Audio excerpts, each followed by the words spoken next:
Praise the Lord, hallelujah. इसके बाद आत्मा ईसा को मरुभूमि ले चला, जिससे शैतान उनकी परीक्षा ले ले। और ईसा वहाँ पर 40 दिन और रात उपवास करते रहे। मत्ती के सुसमाचार अध्याय 4 पद संज्ञा 1, मैथ्यू 4:1।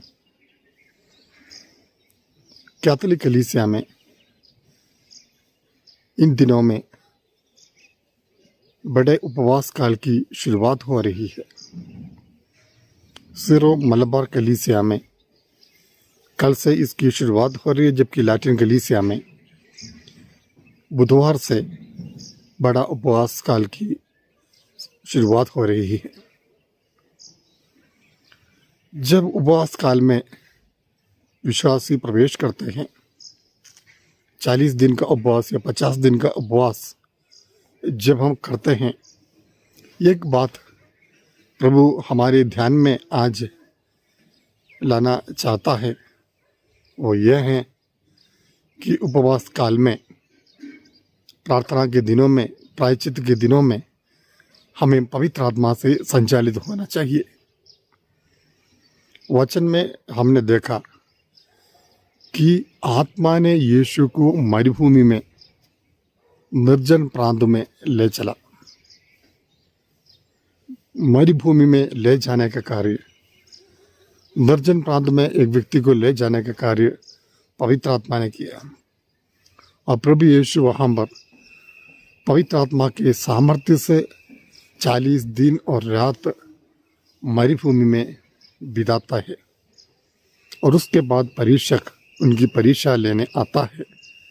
वो परीक्षा में प्रभु यीशु जीत जाते हैं। इन दिनों में पवित्र आत्मा उनकी अगुवाई कर रहा था। हर एक विश्वासी को ये सोचना चाहिए कि मैं अपने सामर्थ्य से उपवास कर नहीं पाता। अगर मुझे परहेज रखना हो, उपवास रखना हो, तो मुझे पवित्र आत्मा का सामर्थ्य, शक्ति चाहिए, पवित्र आत्मा की अगुवाई चाहिए। इसलिए पवित्र आत्मा से हमें प्रार्थना करनी है। रोमी 8:15 में वचन कहता है, जो पवित्र आत्मा से संचालित है वो सब ईश्वर की संतान है। उसी अध्याय में वचन कहता है कि आत्मा ही हमारी दुर्बलता में हमारे लिए प्रार्थना करता है। हर दुर्बलता में पवित्र आत्मा हमारी सहायता करता है। तो जब हमारा शरीर दुर्बल हो जाता है, विशेषकर उपवास के दिनों में, उस समय शैतान की परीक्षा, तरह तरह के प्रलोभन, पाप करने की इच्छा, शारीरिक वासनाएं, ये सब चारों तरफ से मनुष्य को दबाने का प्रयास करेंगे। उस समय अगर हमें पवित्र आत्मा का सामर्थ्य प्राप्त हो तो हम अपने उपवास के दिनों को पूरा कर पाएंगे। तो इसलिए हमारे जरूरी है कि हम पवित्र आत्मा का सामर्थ्य पाएं। उपवास करने वाले व्यक्ति को पवित्र आत्मा की आवाज़ सुननी चाहिए। प्रायश्चित के दिनों में विशेषकर हमें बाइबल का अध्ययन करना चाहिए, प्रार्थना ज़्यादा करनी चाहिए। पवित्र आत्मा से अगुवाई होने के लिए, पवित्र आत्मा के अगुवाई मिलने के लिए, पवित्र आत्मा का अभिषेक पाने के लिए, उनकी आवाज़ सुनने के लिए हमें प्रार्थना करनी चाहिए, कोशिश करनी चाहिए, प्रभु के चरणों पर बैठना चाहिए। ये अत्यंत जरूरी है इन दिनों में। इसके लिए हम प्रयास करें। पवित्र आत्मा 40 दिन और रात यीशु के साथ रहा। यीशु में सामर्थ्य बढ़ता रहा। उस सामर्थ्य से, उस शक्ति से प्रभु यीशु शैतान को पराजित किया, शैतान की परीक्षाओं को पराजित किया।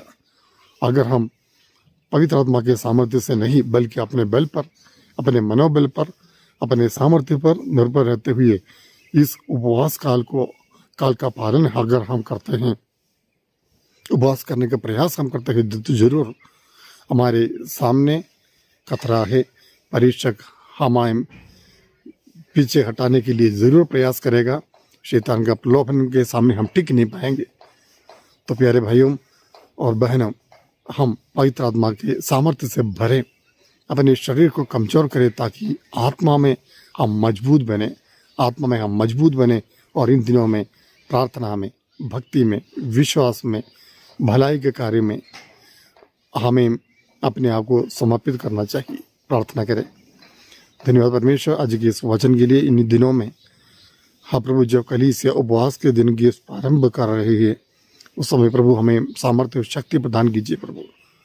हाँ प्रभु यीशु, आपने पवित्र आत्मा के सामर्थ्य से आपने उपवास से रखा, हमें भी सामर्थ्य प्रदान कीजिए ताकि हम एक नए व्यक्ति बनकर इन उपवास के दिनों के बाद निकल पाए।